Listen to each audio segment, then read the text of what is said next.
अस्सलाम वालेकुम।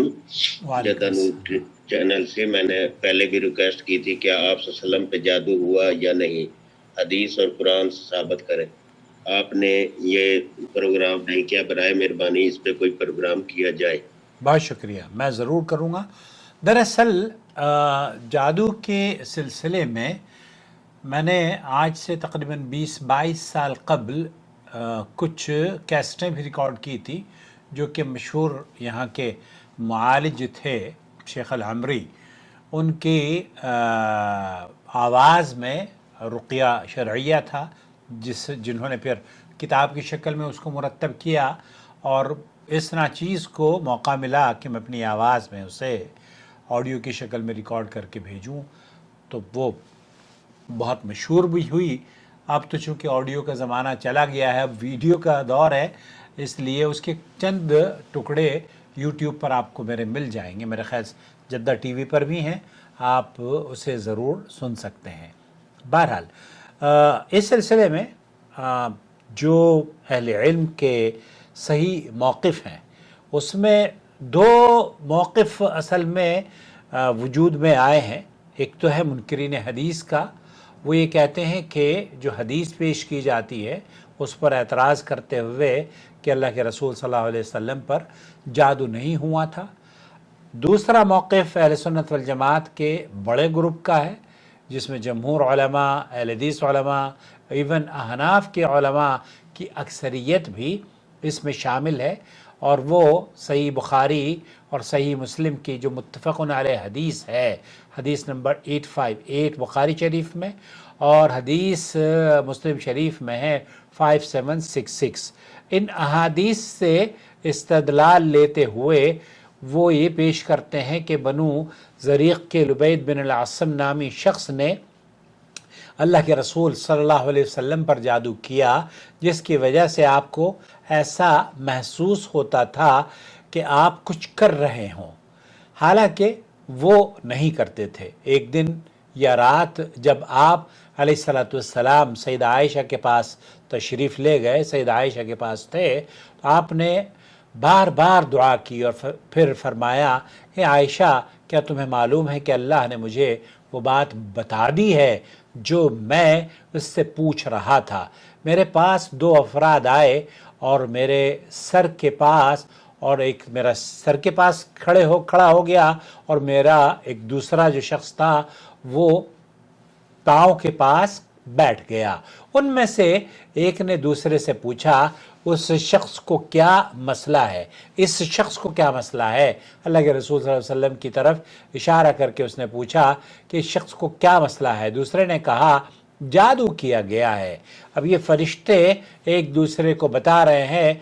आप अलैहिस्सलातु वस्सलाम ने फरमाया कि जब उसने कहा कि जादू किया गया है, तो दूसरे ने पूछा कि किसने किया है। जवाब दिया गया, लुबैद बिन अल-आसिम ने पूछा, किस चीज़ में। जवाब दिया गया, कंघी, बालों और नर खजूर के शगुफे में। फिर पूछा, वो कहाँ है। जवाब दिया, बि'r ज़ुरवान में। आप अलैहिस्सलातु वस्सलाम के हमरा वहाँ तशरीफ़ ले गए और वापस आकर फरमाया, ए आयशा, इस कुएं का पानी गोया मेहंदी के रंग की तरह था, और उसकी खजूरें शैतानों के सर की मानंद लग रही थीं। सैयदा आयशा ने पूछा, कि आपने उसे निकाला। आपने फरमाया, नहीं, अल्लाह ने मुझे शिफा दे दी, मैं उसके शर को लोगों में फैलाना नहीं चाहता था। फिर उस कुएं को दफन कर दिया गया। ये बुखारी और मुस्लिम की हदीस है। दोस्तों, भाइयों और बहनों, मुनकरीन हदीस का बहुत सारी चीज़ों में वो उम्मत को गुमराह करने की कोशिश करते हैं कि अल्लाह के रसूल सल्लल्लाहु अलैहि वसल्लम पर जादू नहीं हुआ।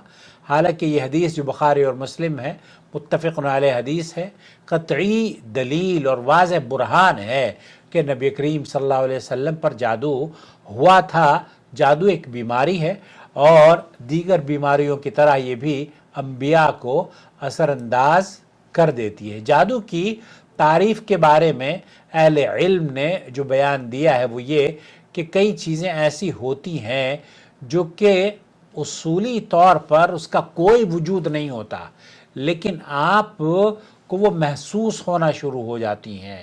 اس لیے اس طرح کی چیزیں آپ کے ساتھ بھی ہوئی ہیں, نبی کریم صلی اللہ علیہ وسلم کے ساتھ بھی ہوئی ہیں, اور امت کے دوسرے لوگوں میں بھی اس طرح کے اثرات پائے جاتے ہیں, بلکہ علاج و معالجہ بھی قرآن و سنت سے کیا جاتا ہے. معوذتین کے بارے میں صحیح احادیث میں آتا ہے کہ اللہ کے رسول صلی اللہ علیہ وسلم نے, بلکہ کئی صحابی ہیں, عبداللہ بن مسعود غالباً, وہ تو یہ فرمایا کرتے تھے کہ یہ معوذتین جو سورہ قل اعوذ برب الفلق اور قل اعوذ برب الناس ہے, یہ ہے اسی لیے کہ اس سے جادو کے اثرات کا علاج کیا جائے.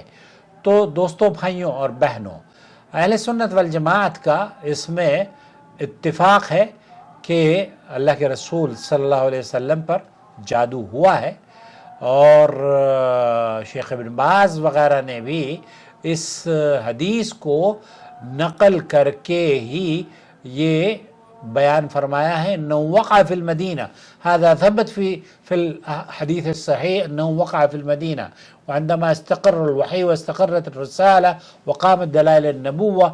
تو اللہ کے رسول صلی اللہ علیہ وسلم مدینہ منورہ میں جب ہجرت کر کے تمام چیزیں مستقر ہو گئیں اور رسالت پوری دنیا میں اللہ کے دین کی نصرت سامنے پھیلنی شروع ہو گئی الحمدللہ, ایسی صورت میں ایک شخص نے نبی کریم صلی اللہ علیہ وسلم پر جادو کیا, اور آپ علیہ السلام نے پھر اللہ تعالیٰ نے آپ کو شفا یابی بھی عطا فرما دی. تو دوستو, بھائیوں اور بہنوں, یہ اہل سنت والجماعت کا متفقہ طور پر اس میں کسی بھی اہل علم کا اختلاف نہیں ہے. اور سحر کے بارے میں یہ بات آپ اگر جاننا چاہیں کہ ہر وہ چیز جس کے حصول میں شیطانی ذرائع سے مدد لی جائے, جس کا ماخذ انتہائی لطیف اور دقیق ہو, جادو, ٹوٹکا, نظر بندی, کسی چیز کا خلاف حقیقت نظر آنا, دھوکہ, ملمہ سازی, دلکشی, سحر انگیزی, اس کی جمع اسحار اور سحور ہیں. اس طرح کی باتیں جو کہ غیر فطری طور پر ہوتی ہیں نا, وہ چیز جس کا ماخذ لطیف و باریک ہو, جھوٹ کو سچ بنا کر دکھانا, حیلہ بازی, فساد, ہر وہ چیز جس کے حصول میں شیطانی تقریب سے مدد ملتی ہو, شیطانی قربت ہوتی ہو, ایسی صورتوں میں ان تمام چیزوں کو جادو کہا گیا ہے. اگر توہم پرستی کو ہم چھوڑ دیں اور قرآن اور سنت کی طرف رجوع کر لیں تو انشاءاللہ تعالیٰ اس سے آپ